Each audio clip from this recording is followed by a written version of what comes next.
back, YouTubers, to my channel of an everyday life of an Aspie. I'm going to talk about a topic right now as a guide or tips basically and advice on challenging your anxiety. Some of these tips and advice may sound similar to the ones of the everyday ones I've shared so far, of the classical ones of the tips and advice, but some of them hopefully will be more in depth for you all to hopefully follow through and maybe take on of it all. As you know, basically this is also about how to recover from anxiety. Basically, we all know that once in our lives that we might, come and face it in our lives of anxiety and all these other mental health disorders that I've shared with you all right now, basically. Also, for those classic examples of those ones that we may come in that arrives in our lives, be it PTSD, depression, OCD and the like, basically, they are obviously characterised under the anxiety, some of these bits and pieces I'm sharing with you all. Sometimes I see it as a pattern of different disorders, be it under an umbrella of, what I said, basically, of these anxiety parts especially. We can talk about our anxieties to others around us to get them a better, clearer understanding. As you know, basically that's why I'm here for, to share and motivate you all with my life stories of, especially the syndrome, OCD, depression and the like, and hopefully maybe you can take on board some of the maybe advice and tips that is in some of the series, or just listen to some of the life stories that I'm sharing with you all, and maybe you can relate one way or another with me. Another thing you can think of is, though, it's up to us, no one else, to actually, deal with it. Many people have the problem or tendency to say to us to get over it, everyone, and all these other classical, what I shared with you, the classical sayings of what has been said through others around us of how to deal with our anxiety, PTSD, maybe bipolar and the like, of what I've shared so far. And like I said, I'm here to address to you all in a way to manage that as well as manage others around us, basically. Also, again, disclaimer out here is basically, well, not a disclaimer as such, but it's up to us, basically, if we feel the need or have to seek, professional help with a therapist or counsellor, basically, of whatever it may be, to help us cope in our everyday situations, be it anxiety, be it depression, be it whatever. We can't force it onto someone if they don't want it, but it's also good to actually know the classical signs and symptoms that I share with these everyday mental health disorders that I have shared with basically so far. As we know, though, basically when we do seek help from a professional, be it counsellor, therapist, and they do put into place some coping mechanisms for people, that suffers with depression, anxiety, and all these other, mental health disorders, pretty much. Some of these treatments may work for some and may not for others. Sometimes another alternative with these coping mechanisms, be it whatever it may be, they'll end up, giving us some prescription drugs if it needs arises. But also with this form of coping mechanisms that I'm mentioning right now as well, basically, some of it may work for a time, some may need more than just time. It may need to basically go over and over again, as an everyday ritual routine. Basically, it will take some effort, though, also, which many people may lack, as well as that motivation buzz, the get up and go. And also, just another thing is when it's also about having the right attitude and behaviour towards others as well as towards ourselves on how we go and address these everyday basics of whatever it may be, of what we're dealing with at that given time. Right. For the therapy treatments that this put in place by psychologists, therapists, counsellors and the like, there is one basically called the cognitive behavioural therapy and behavioural therapy. Right now, as I'm sitting down when I'm addressing these two for the first ones, you're probably guessing right now if I'm right. What is it and how do they actually work for us, Well, let me tell you, cognitive behavioural therapy is just talking therapy. You're talking to your therapist, counsellor, and whatever else that can help you manage the everyday problems that you are facing, basically, or having at that time. You know, by changing the way and how and what we think and behave towards that everyday, you know, situation that is going on around us. They'll probably, you know, give us some steps and tips along the way. Right, this is a most commonly treated therapy, however, or treatment for classical people that suffers from anxiety, depression, and the like. Especially, you know, just anxiety and depression in general here, just to be clear. But it can be also be helpful for other mental health disorders that I have actually, you know, talked about, or just the other mental health physical problems that comes up. But hopefully later on I'll share more about these types of therapies in one of my next videos over, if you're following me through step by step, so that you can get a better understanding to what I'm sharing with you all. For now though, I would like to just, you know, us to focus on the behavioural therapy side of things, of this treatment, as well as the cognitive. So behavioural therapy, behaviours obviously, you know, which is a treatment that helps change potentially self-destructing behaviours, regardless what it may be. The negativity that we may be feeling, the self-hate, the basically all the other self-destructing behaviours, such as maybe self-harm is a classic one here. You know, this basically is called behaviour modifications, obviously. And this, again, this is focused on either just the behaviours or combination of the thoughts and feelings that has caused them to stem and arise in us. You know, behaviour therapy breaks down into two disciplines, in which I should briefly discuss on this cognitive behavioural therapy as well, and the other one is applied behaviour analysis. Many people may, you know, accept these techniques, treatments, whatever, as a coping mechanism. Some may not agree with it, but again, choice factor, how we go about it. Applied behaviour analysis focuses on applications of learning theory to assess potential behaviour or change procedures. With the behaviour therapists, however, that are in that medical field, basically, they'll try to get us through the root cause of our anxieties, basically. For example, the situations, people, the environment, and all that were you know, around at that time, be it whatever it may be, that has stemmed and developed in that cause. Because obviously it's all important to basically get to the root source and cause of the problem before it's too late, however. Okay, sometimes, however, the behaviour therapists and whatnot, or the medical professionals, I'm going to try and call them, even though, you know, sometimes it's not always the case, but they're human, they make mistakes. They'll sometimes teach us some breathing techniques, as I've mentioned so many times before in my videos, about, you know, how we can go through to help us through our anxieties and stress and whatever else it may be, you know, of that. You know, another one is talk about behavioural therapy, or what is commonly known as exposure therapy, is the classical clinical term that is used in our everyday lives of what goes down. You know, this form of therapy can be used, and it's good for people who has anxiety or expresses or going through it on their own, you know, of anxiety.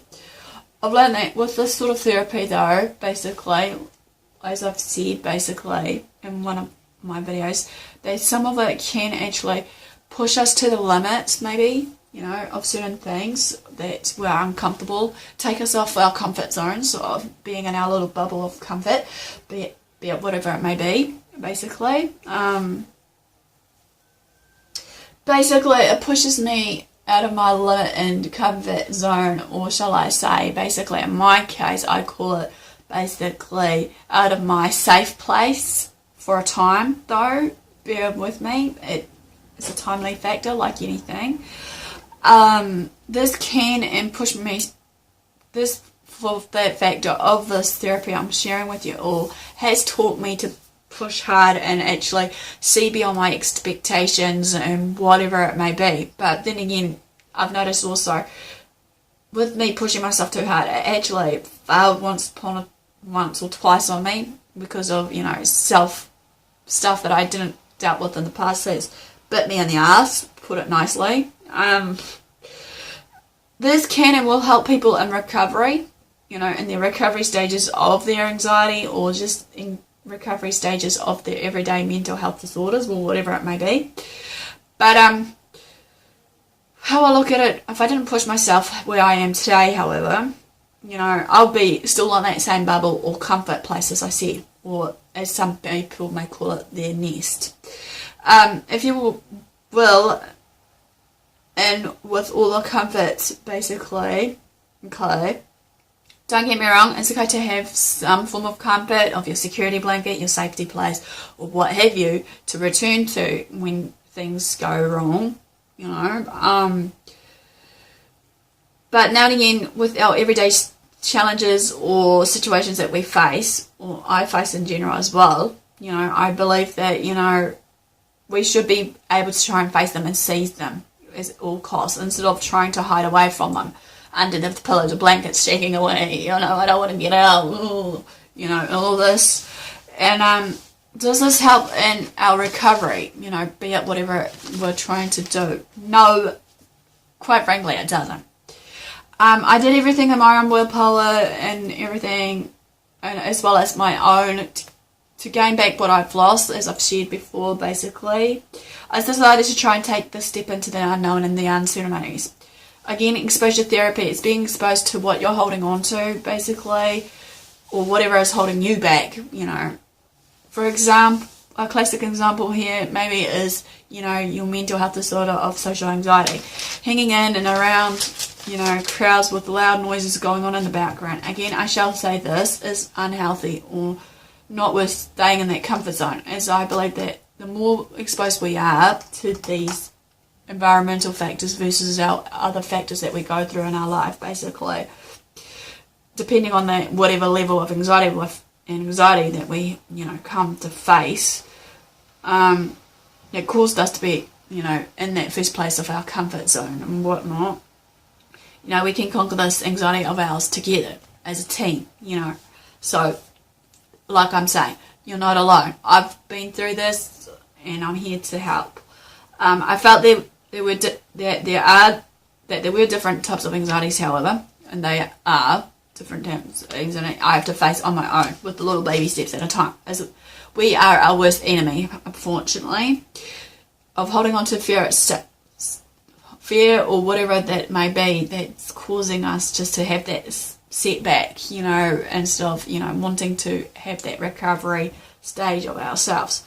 But what I've learned now, as I'm trying to push myself further and further, despite that, yes, okay, fear of change and everything around me, be it whatever it may be, if I have to move around, looking for work or whatever it would be, maybe later on, as I said, my new experience maybe is what I'm hoping before I'm too old is travelling overseas.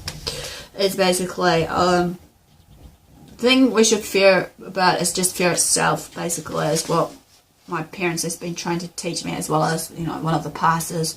And I was my worst enemy, I'll admit, because obviously, like I said, we're our own worst enemy, I face my fear of water now, which is good, off my bucket list, facing the fear of water. Now the next challenges for this, challenging my anxieties, is basically the fear of heights, which I've been trying to push myself to try and basically go about it. But just to share you how far I've come on my, fear of water experience. I had a near drowning experience basically when I was 15 or 16 years of age, basically. This goes way back, basically. what it is basically when I was at this reserve sort of thing here in New Zealand. And I'm not going to disclose where I was at the time, basically, so that But at that time, like, as normal teens would be, they're happy to learn to swim, or they're just happy just to do their normal daredevil stumps, jumping off cliffs and, diving down, cascading down to the fear of the unknown of the water below us. But another one is, I am starting to know a few techniques of swimming, but it's just, again, it's a timely factor for me just to do it. Some parts I'm still learning, because obviously, how to word it nicely for myself. Basically, with my learning my arm strokes, whatever they are, basically, it's it's going to be taking a while and a lot of hard work, especially now the way I am with my learning techniques of this, you know, especially if people are around me when I'm trying to face the dilemma of learning to swim again. Another milestone I'll add to this is basically, you know, socializing with people, trying to get into bigger groups, even though I've started with small groups, but then again, sometimes my social anxiety will leach out at me basically when I am in too much of a bigger group. But then again, I believe the way it is right now with me, little steps at a time with those, you know, groups. Also, basically, number 3 is another fear I'm trying to conquer, as I said, is the heights factor. Again, I am choosing to push myself in some of these everyday situations of what I'm shared with you with these 3 classic examples especially. And in some ways I am feeling good in myself that I'm actually making that effort and little progresses at a time. You know, as the saying goes, you won't know unless you try. Basically, give it all you got. Hit me with your passion. So fly away. No, I've got that somehow for some reason in my head. But anyway, also just to hopefully share with you all, I've learned that despite being different to others around me, okay, like I've said so many times before, that their opinions shouldn't matter anymore. It should be up to me to how I feel about my own opinions and how I think about myself, which more on the uptake of basically about boosting your self-confidence. But what I'm learning right now is everyday little things, okay, like anybody. What I need to do for me is up to me and no one else. No one can make those choices for me but myself, you know, regardless what it is. I'll do what I can for me at that given moment to make myself happy. No one else can make my happiness and make my successes in that, because that's my life story. Everyone's different in their life stories and journeys, regardless where they're at. You know, be it if it is like singing in the rain, dancing in the rain, you know, and dancing in puddles and whatnot, and people may look at me strangely thinking, Kieran, you know, if it's a cold winter day, basically, would you still do this? You know, regardless of naturally risk having a cold and flu on that? So be it, you know. This is just me. Even if it means at that time, as this classic example, dancing in the rain, I may have my 2 left feet now. I used to be good at dancing, I felt, but now I feel I need to refurbish and revisit every, you know, dancing techniques that's around us, basically, because I love doing dancing as well as singing. But I believe that for what I have done and achieved and accomplished so far is down to my friends and family, and including myself on my behaviours and attitudes, basically on how I felt about it, by taking my actions and attitudes, you know, these attitudes and actions towards doing what I have set out to achieve and for what I need to accomplish. Alright?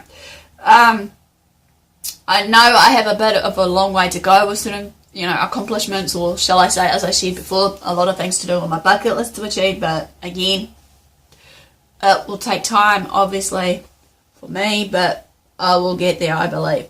Despite that, what I've been through, basically, yes, my journey has been a long one with a lot of twists, turns, roller coasters of fears and emotions and everything else. You know, with people that know me, they know what I'm talking about, of what I've been through in my life. Even though I've welcomed you all from the very beginning of what I've shared so far with my life journey, be it 8 years and the like. And, yeah. What I can say is, though, I'm actually happy that I'm still alive and breathing regardless of what I've been through, be it, you know, all these suicidal thoughts, suicide attempts and the like, basically, when I was younger, you know. I'm alive and breathing and kicking. I'm doing what I feel is best for me. And if people don't want to be on my side of the fence of, you know, celebrating my successes, that's fine, because obviously, you know, not everyone is there to celebrate your successes as well as your, you know, failures along the way. I've noticed that there's a time and a season for everything.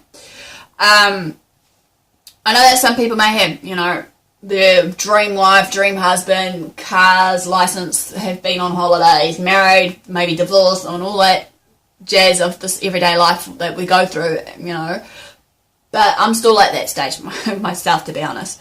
But it's not for them to keep, you know, telling me this is the right job for me or what have you. I'm the one that needs to experience that for myself, apparently. I hate to say it. I know some of them may mean well when they do encourage me in what field they feel is right for me, but I'm happy where I'm at with my field of what I'm choosing right now, and hopefully maybe one day, as I said to myself, even if my book launches pretty well, maybe I might be able to be an entrepreneur or mentor for the ones with no voice of the autistic holistic community.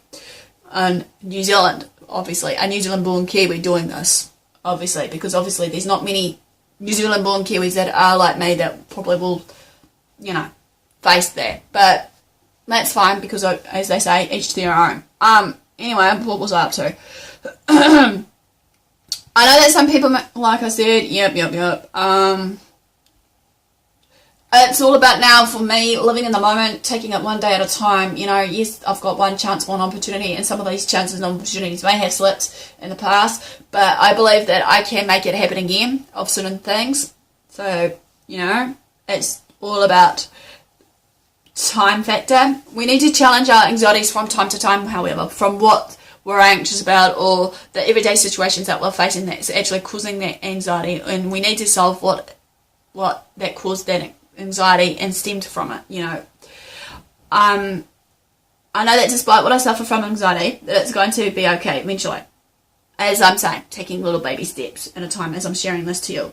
To whatever I'm facing, I challenge you all now, alright, as a challenge, basically to conquer and face your own anxieties, be it whatever it is, social anxiety, or just anxiety in general, fear of heights, fear of swimming like I was, whatever else it may be. I know being in your bubble, comfort zone, that you feel safe and secure, yeah, in our times of recovery, as I said, we need to say to ourselves, maybe, these things, enough is enough. I want to do better. I am better than this anxiety that's holding me back, holding me down. I know I can do better, regardless of what I'm going through, of these anxieties. I can kick anxiety in the butt, like any other, you know, jurisdiction. I can kick cats in the butt or whatever. With the right form of attitude, thoughts, however, we can go a long way. I feel I need to recover. I'm doing this for me and no one else. Basically, all these, you know, informations that I'm sharing with you all here should be clear and simple. It may be a slow process for most of us, as I said, especially like it was for me. But then again, you can and will do this with it right now, not just for me, but for yourself, basically. I believe in all you guys. I have faith in you, regardless of what you're facing. Taking the small steps is a start, however, for everything that it may be new for you, and with these little steps may lead to bigger things later on if you do face these anxieties that you go through in life. Well, basically that ends basically challenging your anxieties. I dare you is going to be titled. Right, give me the like for the thumbs up for support and engagement, or just the like in general. You know, feel free to share my videos and basically to your friends and family. Follow me on Twitter, Facebook, AspieAnswersAll. Feel free to comment on AspieAnswersAll on Facebook, basically. If you feel need someone to talk to, rant, rave, whatever, I'm there, you know. I won't guarantee that with many people I've been getting messages from right now that basically I can answer to them all in one whole setting. But bear with me if you do end up, you know, sending messages to me. Another one is also, like I said, subscribe to my channel, daily, weekly vlogs, but it might guarantee to change soon. I'm not sure, depending on how I'm feeling right now. As I said, keep you posted on that front. And all for the do, guys. Thanks for watching. Thanks for support. Do what you love what you do. Love yourself. Love one another. You know, take care of yourself. Until next time, I'll see you again soon.